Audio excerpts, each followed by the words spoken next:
Good morning and welcome to Behind the Screen. I am JM and we are going to be talking about, let me get a little sound check here. We're going to be talking about our experience of gaming. Yeah, weird. All right, mic dropped just a bit. There we go. We're going to talk about our experience in gaming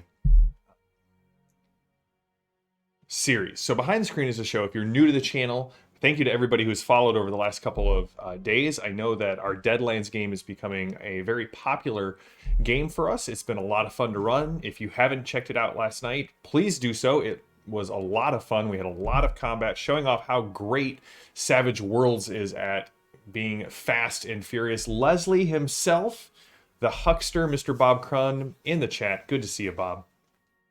And so just thank you to everybody who has shown up over the last couple of weeks to the Deadlands game. It's live on YouTube now, and the podcast will drop here soon as well. Hey, Matt, good to see you as well. So the idea of this new series is we're going to be talking about the genres of fiction that we like and how to replicate that experience at the table.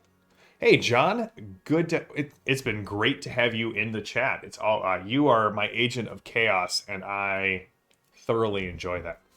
So we're starting with fantasy, and we've broken up a couple of subgenres. If you're a member of the Iconic Patroness, I posted kind of the reading list that we're going to be talking about today. We're going to be talking about, today's goal is to outline what the topic we're talking about is, what are the kind of exemplars in my opinion. Again, all of this is in my humble opinion. And what are the key factors of the genre? And so I'm hoping that we do everything in about 3 parts. We'll do the review of literature in the first one, which will be fun. We'll talk about fantasy books and what we love. And if we like this and you guys want me to continue it, I'll do a science fiction one next. We'll do what's the core experience and what games best replicate it. And then how to use the mechanics and our thoughts on the themes to get that best experience for you at the table. So today we're talking about epic or heroic fantasy. And kind of what we talked about in the chat is there's a couple of great exemplars of this. In my mind, we're looking at things like The Lord of the Rings. We're looking at the Memory, Sorrow, and Thorn by Tad Williams. We're looking at the Belgariad, but not the Malorian as of yet. The Belgariad by David Eddings, as well as the Elenium, which is the first half, the first arc series of each of he's got 2 duology series, not duology because they're 3 and 5 books respectively, but you understand what I'm saying. And then the Wheel of Time was another one that we were looking at. And so all of these are sort of epic or heroic fantasy. And so what do I mean by that? I'm glad you asked, Bob. I know that was sitting on the forefront of your brain. So essentially, an epic or heroic fantasy, we're looking at, hey, Padre, good to have you here. Yes, I love the Elenium. I'm reading through the Malorian with my son right now. We've read through all of the Belgariad. We're about to finish book 3 of the Malorian. And I'm sitting here in the back of my mind going, I really want to do the Elenium and the Talmuli with him after we do the Space Trilogy. It is the knights in the Elenium were very cool. Sparhawk was a great character. But we'll get to that in a little bit. Padre distracted me just instantly by talking about bringing up the Elenium. So, in epic fantasy, we are looking at a couple of things. All right. The core of epic fantasy revolves around the quest. Quest to start the Dark One in the Wheel of Time is a broad quest, but still has a very clear path. Take the ring to Mount Doom and destroy it. Recover, Erebor. Find the 3 swords and bring them together in Memory, Sorrow, and Thorn. Or in Belgariad, defeat the dark god Torok. So the quest is sort of the core of an epic fantasy game. It is very easy to replicate at the table because most of us just sort of default into this when we're starting gaming. it's very easy to kind of thread our players onto a quest, take MacGuffin X to place Y, and the campaign erupts in a series of volcanoes and multiple epilogues. But we'll keep going through that. So that's kind of the core of it. The core of the epic fantasy or the heroic fantasy is both the quest and the heroes. The heroes are, in some ways, the most real characters in the world. Shinara is another great series that starts off in this heroic or epic fantasy genre. Memory, Sorrow, and Thorn, I just finished it. My reread of it, I reread it every couple of years. It still holds up. And Tad Williams is currently moving through The Last King of Austin Ard. Book 3 of 4 comes out next month. So if you need something to read, John.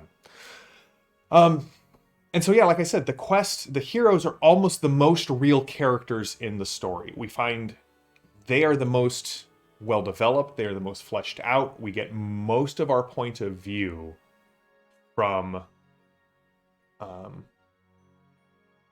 their point of view. And so in a lot of ways, we see a lot of parallels to this in our gaming. Most games start off, as Bob said, as quests. The characters end up being the most realized people in the world, and the story mainly focuses on them. And yeah, the Isle Mega Adventure is a giant quest, because you're right, because Isle is the fantasy cosm in Torg, and therefore is picking up on these themes. By the way, Padre, did you catch, was it Greg's game where he talked about the Gauntman weaponizing Earth's stories? I think there's going to be a lot in here to drag into a Torg game. So, at its best, the quest parallels the characters' internal journeys as well. In a lot of ways, the first Thomas Covenant Chronicles, it has elements of this epic or heroic fantasy. You're trying to stop Lord Fowl the Despiser, which I know my co-host on the Grand Campaign dislikes both the naming conventions and just the story of Thomas Covenant. But, Richard, it's deep in my heart, so I'm going to bring it up. Now, obviously, Lord of the Rings is sort of the template for this this story, right? It's the template for a lot of our games because most of us find D&D and Lord of the Rings sort of around the same time. You're right, Bob. It does have a really rough start to that first book. One of the sub-themes of that book is redemption, and so the main character does something pretty awful. But I would also point out that compared to basically any one of Martin's similar type scenes, we get everything we need to know in the revulsion in about 3 paragraphs as opposed to multiple pages. Not saying if you like Martin that that's necessarily a bad thing, just saying Donaldson's coming at it from a different point of view. So, what are some of the other core experiences of epic fantasy? Well, this is great. Because they tend to draw a lot on the myths and the legends that came before us in our world. And in honesty, a lot of them draw off of Tolkien. Like, take the Wheel of Time. The Wheel of Time starts off as Middle Earth just kind of rotated 90 degrees and has a very similar sort of feel to start. Memory, Sorrow, and Thorn, going out and finding the 3 swords, Memory, Sorrow, and Thorn. Many are, nope, not going to be able to do it. Memory, Sorrow, and Thorn is what we'll call them. Thomas Covenant is reacting to The Lord of the Rings. In a lot of ways, the pattern that Tolkien laid down for epic fantasy is still a pattern because it too is based off the previous sagas that came before. There's something symbolic and fractal and resonant right in this thing. And that brings me to kind of the next point. A lot of people find epic fantasy to be very, quote, simplistic morally. And I disagree. It does have black and white morality. That is a hallmark of epic fantasy. The Dark One is evil. The people who oppose him not always are necessarily good, but those who aren't good, you clearly can see which white cloaks are good and which white cloaks are evil. And the black and white morality doesn't make the story simplistic. What it does is it makes the story sort of a meta commentary on good and evil. It allows us to kind of strip away all of the modern sensibilities, the modern mindsets of this, and focus sort of on the cosmic or fundamental symbolic realities of the world. It's a little bit like apocalyptic literature from the ancient Near East. Good examples of this, kind of in our modern parlance, would be things like Book of Enoch, Book of Revelation, Book of Ezekiel. They're not necessarily trying to tell us what is going on, but kind of how the world works over in the overarching sort of above, or if you will, underpinning reality. Other things that, because again, Tolkien was drawing off Norse sagas, and we see this being put forth in a lot of the books, free will and fate. Very clear in Lord of the Rings. Also, I would say it's a very key point in both Donaldson and Jordan, right? Does the Dragon Reborn have to follow that path? That is one of the things that Rand is wrestling with through the whole things. Yes, Daniel and Zechariah are also great examples, Padre. In Memory, Sorrow, and Thorn, the whole point is trying to undo fate. In Thomas Covenant, we're looking at the nature of evil and how do you fight evil. Sorry, could you... So on a good epic fantasy, when done well, is more than just about the quest. It allows us to take good and evil and rarefy them and really look look at them, which is why we have things like heroic qualities. Again, I'm pulling a lot from some essays that Stephen Long did, so I want to cite my sources. What does it mean to be a hero? Right? We have, even today, we have that tends to be muddied and mean a lot of different things to a lot of different people. But at its core, right, throughout history, heroism was preserving what is good, both, mainly for the community, at cost to yourself. If you read the Norse sagas, things get really off track when people get selfish. The Greeks would have called this hubris, right? The prideful action, the elevating of the self over the community.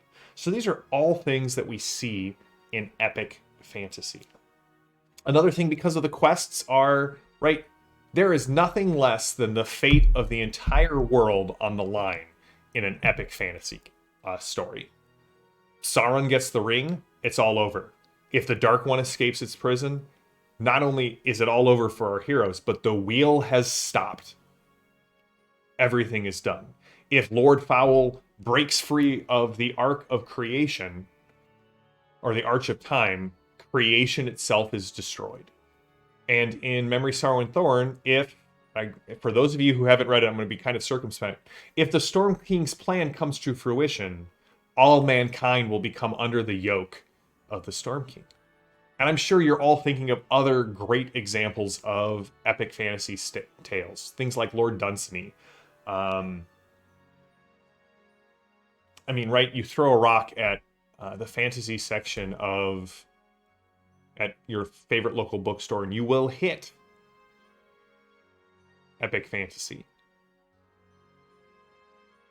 Yes, Beowulf asks these questions, as did Homer. And you're right, Padre, it's a really great point. Their answers are all different than ours. Because if a hero is someone who is defending culture, defending the community, then the cultural values of that culture are implicit in what it means to be a hero.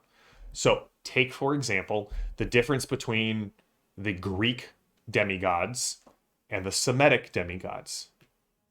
When we read about Hercules, Perseus, Theseus, Bellerophon, who is one of my favorites, what we see is their job is to reinforce the rule of the gods by pushing back chaos. Their job is to destroy the remaining parts of chaos that were left in the world after the gods created the world, and sort of push them further and back to the fringes until they're destroyed.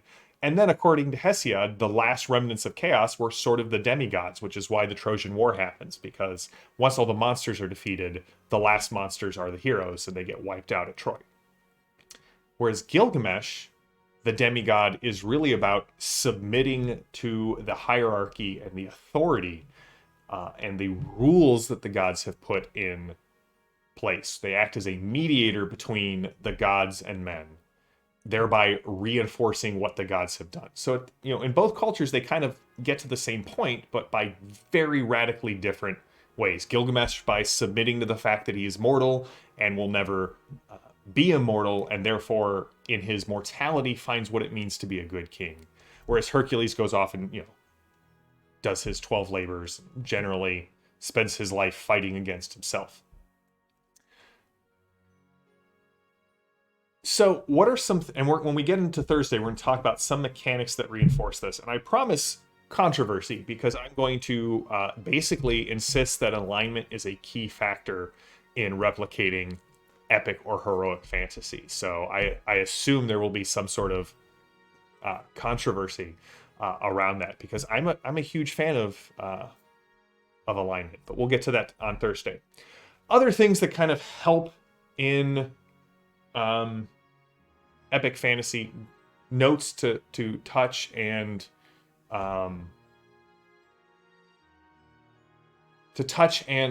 talk about, is the fact that I remember reading The Wheel of Time for the very first time, and a guy in my car was asking me to read it out loud. So I was reading The Eye of the World out loud. You get through the prologue, and you get to the very first scene with Rand, and what are they doing? They are walking through the forest. And I remember this. The guy's name is Nathan Robinson, who you probably remember, Bob, from Lakeshore. Nate was like, now we know it's fantasy, because they're talking about the trees.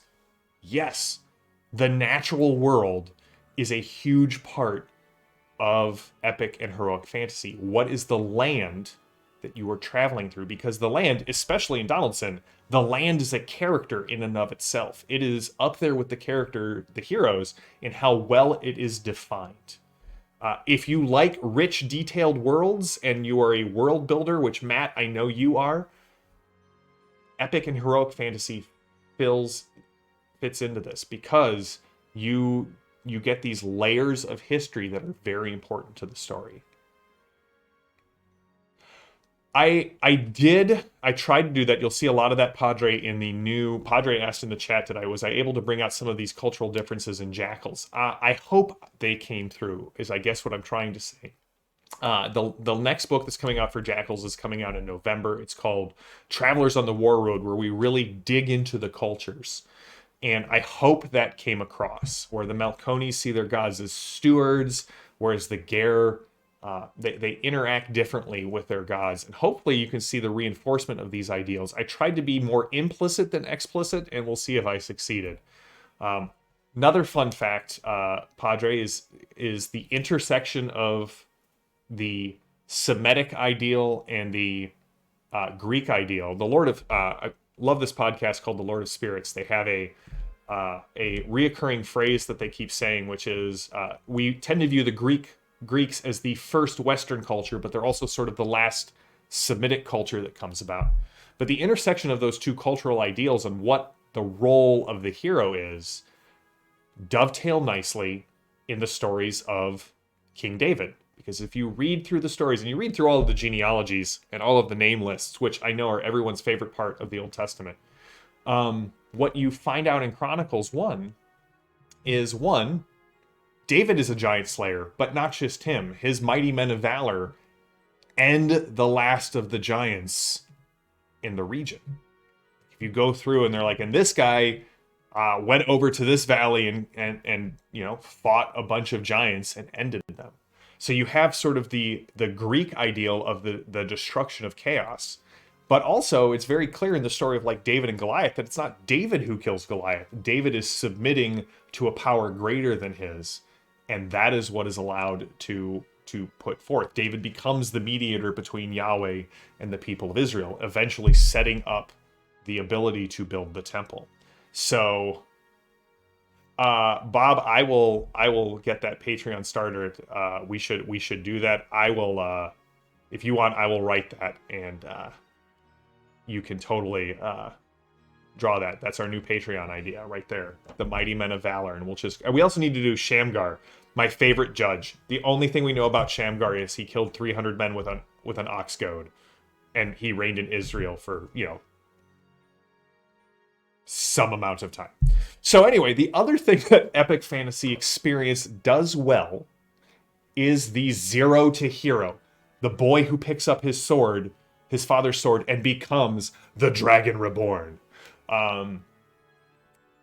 Donaldson's character, Covenant, who comes in completely naive. And there's an overlap in Thomas Covenant between Crossworld fiction, which, by the way, Rich, who is always posting in our comments, thank you for exposing me to the new term on what this genre is now called and giving me some new ideas.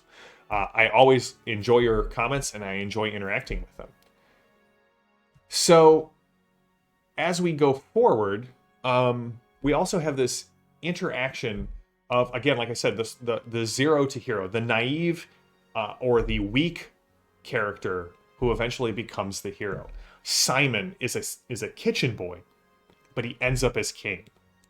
Another good touchstone for heroic or epic fantasy are the legends of King Arthur, right? T.H. White. T.H. White, what's the other one I'm thinking of? La Morte Arthur by Mallory.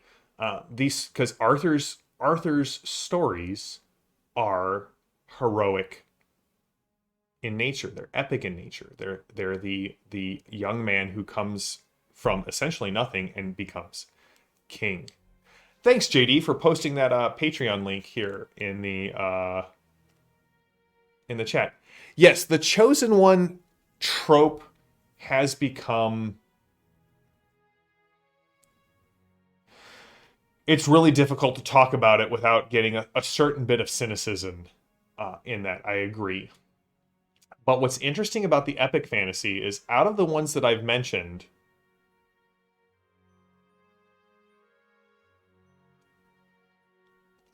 I think for me, the Chosen One trope works best when you don't know the Chosen One is the Chosen One. In so much as, take Memory, Sorrow, and Thorn. Simon doesn't realize he is of the lineage of kings until the second to last chapter of the book. But he has fought, and he has won, and he has struggled through the whole thing. Oh, it's the term. Yeah, the term gets overused and tends to become a pejorative in sort of modern fantasy circles. So, with everything we've talked about epic fantasy, I hope most of you are sort of following along with the subtext and realize we're going to talk a lot about Dungeons and Dragons on Thursday. Because D&D in its earliest incarnations, and those bones still exist hidden under the surface in later editions, emulates this heroic and epic fiction. And yes, John, you brought it home here at the end as I was about to. Campbell's hero's journey tracks a lot of this path, this mindset, this arc of epic and heroic fantasy. In fact, in a lot of ways, if you were to follow Campbell's heroic journey, or hero's journey, you would find out that you have a pretty awesome D&D game right off the bat, just kind of arced out for you. So, that is our introduction to epic and heroic fantasy. We've kind of defined our terms, we looked at the exemplars, we looked at the things that make this genre, they're kind of the touchstones for this genre. So on Thursday, we're actually going to look at what are the ways that mechanically we can find in games that reinforce this. And as a spoiler for everyone here, we're going to be doing things like, we'll look at alignment, we're going to look at levels, we're going to look at character classes, because again, like I said, in heroic or epic fantasy, the heroes tend to be the most important and the most detailed, but they are sort of archetypal in nature. And I think D20 or F20 games is the term that I like, that Pelgrane kind of talks about it. I think exemplifies the kind of mechanical touchstones that we're going to want for an epic or heroic fantasy game. Now, that being said, I cannot wait to get Savage Deadlands down, or Savage Pathfinder to the table, because I think it too does a great job at replicating this heroic epic fantasy feel. And yeah, John, I'm also going to talk about how other systems do the same thing, because I do think that there are other ways to do this. I'm going to start with the D20 and kind of move away from it. I'm a huge fan of Savage Worlds, as you guys well know, so I will be talking about Savage Worlds and specifically Savage Pathfinder for this. The other thing that we're going to look at is, the other thing I'm going to mention is, if you like heroic or epic fantasy and you are looking for something that has that touchstone without going over into the D20 area, the guys at Pinnacle have a Kickstarter going on right now that is for Savage Pathfinder. They're doing the Advanced Player's Guide, and they're doing the Curse of the Crimson Throne Adventure Path right now on Kickstarter. You can go check it out. It is at, I'm going to pull this up. And you are most welcome, Padre. I really enjoy this series. I'm looking forward to this. John, the sci-fi, I've got all of my notes outlined for sci-fi. I can't wait. Have you read Peter Hamilton's Commonwealth Saga? Pandora Star, Judas Unchained, The Dreaming Void, and then the whatever the last one was called. Savage Pathfinder. Anyway, I'll have notes for Savage Pathfinder. There are 16 days left on the Curse of the Crimson Throne. They've already blown past their initial goal and are unlocking stretch goals left and right. So, just wanted to add that here at the end. So, to everyone who jumped in, thanks. This has been a lot of fun. I'm looking forward to doing the fantasy. I'm looking forward to doing the sci-fi series. Leave comments in the chat or comments on the YouTube videos so that we can continue this discussion. Again, if you're a member of the Patreon, jump over to the Behind the Scenes channel. We can talk much more about this. I am really excited about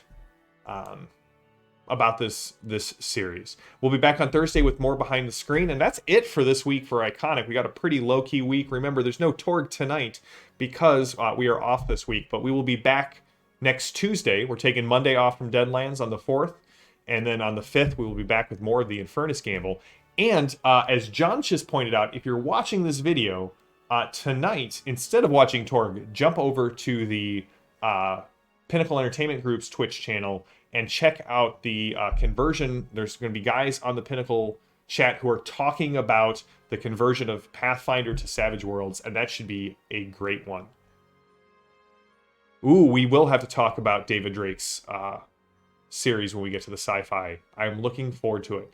All right, everyone. Until next time, stay safe, stay healthy, stay gaming, and I will see you all on Thursday for more Behind the Screen. Have a good one.